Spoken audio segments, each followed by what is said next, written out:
Nilinisan ko lang. Pero ang ginawa ko, nilipat ko muna sila sa isang lalagyan. Tapos nilinisan ko.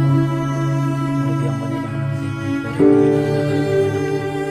Isa na lang ang natira niya. Pero itong katabi naman, yan, katabi sila.